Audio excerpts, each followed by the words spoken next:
accomplished. Now, there is no harm in engaging ourselves in trade, service, and politics if in doing them we can earn divine riches, contemplate an accomplished teacher, restrain the senses, offer the oblation of outgoing breath to the incoming breath, sacrifice inhalations to exhalations, and regulate the vital winds of life.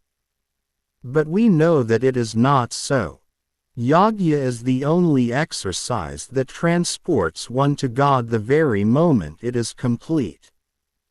Do any other work you like if it takes you to God in the same way.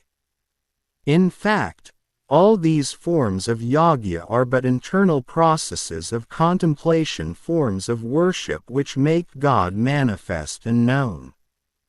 Yajna is the special ordained mode that helps the worshipper to traverse the path that leads to God.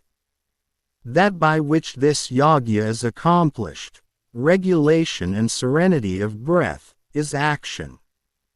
The true meaning of action is therefore worship. It is usually said that whatever is done in the world is action. Work without desire or selfish interest is the way of selfless action.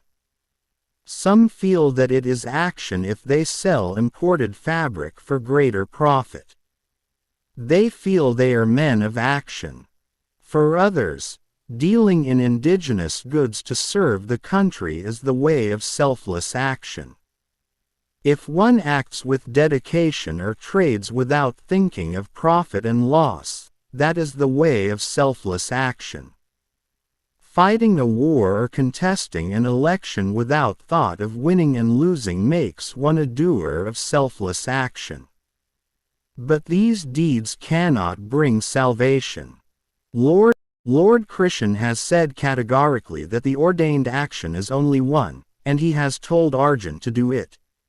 The performance of yajna is action, and yajna is sacrifice of breath, restraint of the senses, contemplation of the Supreme Spirit, the accomplished teacher who symbolizes yajna, and finally, regulation and serenity of breath. This is the stage of mind's conquest. The world is nothing but an extension of mind. In Lord Krishna's words, the transient world is conquered right here, upon this bank and shoal of time, by men who have achieved even-mindedness.